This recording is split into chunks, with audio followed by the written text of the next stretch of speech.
2014లో మేము అందరం కలిసి 2014లో మేము అందరం కలిసి ఎమ్మెల్యేలు గెలిచినాం. రోజు పొద్దున వచ్చి మాట్లాడేది ఏందన్న పరిస్థితి అని. ఏదున్నా నిలబడి కొట్లాడదాం, కష్టపడదాం, మంచి రోజులు వస్తాయని చెప్పిన. కానీ ఒత్తిడికో భయానికో ఆ రోజు 2014లో తెలుగుదేశంలో గెలిచిన 12 మంది ఆ పార్టీలకు పోయిన, ఒకరి తర్వాత ఒకరు, అందరు కలిసి పోలే. ఆనాడు తీసుకొని అందులోకి వెళ్ళి కొంతమందిని మంత్రులను చేశారు. పక్క పార్టీలో గెలిచిన వాళ్ళను పక్క పార్టీ నుంచి తీసుకొని మంత్రులను చేసి ఈనాడు వాళ్ళే ఇక్కడికి వచ్చి పెద్ద పెద్ద స్లోగన్లు ఇస్తున్నారు. అధ్యక్ష, ఎవరైతే పార్టీ ఫిరాయించిండ్రో, ఎవరినైతే ఎథిక్స్ కమిటీలో మెంబర్ చేసినామో ఆనాడు వాళ్ళే ఈరోజు పార్టీ ఫిరాయింపుల గురించి ఈరోజు గొప్ప గొప్పగా స్లోగన్లు ఇస్తున్నారు. అధ్యక్ష, నవ్విపోదురు కాక నాకేటి సిగ్గు అని వెనకటికి సామెత చెప్పారు. వీళ్ళని చూస్తుంటే నిజంగానే సిగ్గు అవుతుంది. అధ్యక్ష, అసలు స్లోగన్లు ఇవ్వడానికి అర్హత ఉందా అని. ఇది 2014 నుంచి 18.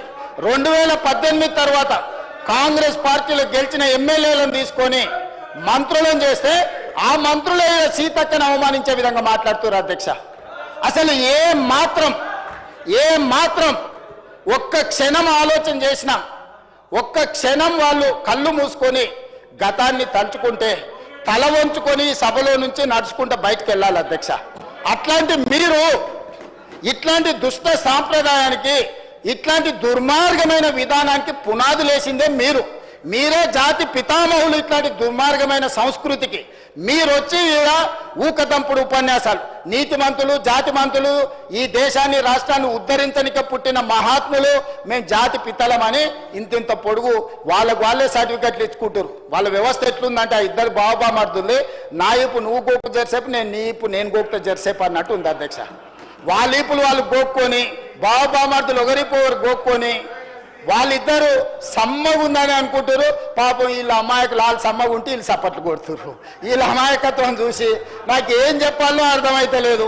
ఆడ బాంచు ఆడే ఏంది నిజామాబాద్లో ఏంది అది ఎమ్మెల్యే ఉన్నాడు కదా, మంత్రి ఉండే కదా, బాంచువాడే కాదు, బాలకొండ ఆయన జర మంచి ఆయనే అనుకున్నా.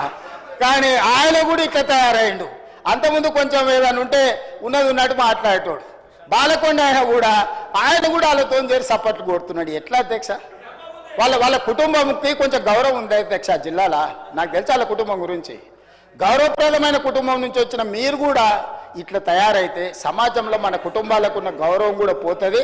దయచేసి ఇట్లాంటి తప్పుడు విధానాలను ప్రోత్సహించకండి. రూమ్లోనన్నా తలుపు మూసి చెప్పురి. వాళ్ళు పిల్లలు కోతికి కొబ్బరి చిప్పి ఇస్తే నాకడానికి గీకడానికి సరిపోయిందంట. వాళ్ళ పరిస్థితి అట్లుంది. పెద్ద ఆయన వస్తలేడు, తాను జడిన కోతి వనమల్ల చేడిచాయని పెద్దలు చెప్పారు. ఈ 1-2 కోతులు కలిసి మొత్తం ఈ సభనంతా వనమల్ల చేడిచిన కథ తీసుకొస్తారు. అధ్యక్ష, దయచేసి ఈ పద్ధతి వద్దు, ఈ పద్ధతిని మార్చాల్సిందిగా చెప్పుకుంటూ, అదేవిధంగా అధ్యక్ష ఈరోజు నేను ఒకటే మాట చెప్పదలుచుకున్నాను.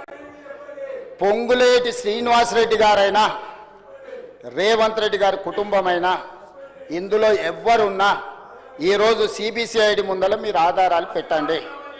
అధికారులు అందరూ సభకు రాని చంద్రశేఖరరావు గారిని మొదట రాజీనామా పెట్టించండి. సిగ్గు లేకుంటే మాటలు మాట్లాడతారు. సిగ్గులేని మాటలు మాట్లాడితే నాకు కూడా చికాకు వస్తుంది. అధ్యక్ష, సానానికి కూడా అద్దు ఉంటుంది. 1,10 లక్షల జీతం తీసుకొని సభకు రాకుండా ఇంట్లో ఉన్నాయనేమో రాజీనామా చేయడంట, జీతం వాపసు ఇయ్యడంట. రోజు 18 గంటలు చేసి 4.5 లక్షల ఇందిరమ్మ ఇండ్లు కట్టించి ఈరోజు లక్షలాది దళితుల, గిరిజనులకు, ఆదివాసీలకు ఇండ్లు ఇచ్చి వాళ్ళ ఇళ్లలో, వాళ్ళ కళ్ళల్లో, వాళ్ళ ఇండ్లలో వెలుగు, వాళ్ళ కళ్ళల్లో ఆనందం చూసే పొంగులేటి శ్రీనివాసరెడ్డి రాజీనామా చేయాలంట. సిగ్గుండాలి మాట్లాడడానికన్నా కొంచెమన్నా. అంటే మీరు చెప్పింది వినకపోతే మంత్రి రాజీనామా చేయాలనా? మీ తాతలు దిగొచ్చినా జరగదు.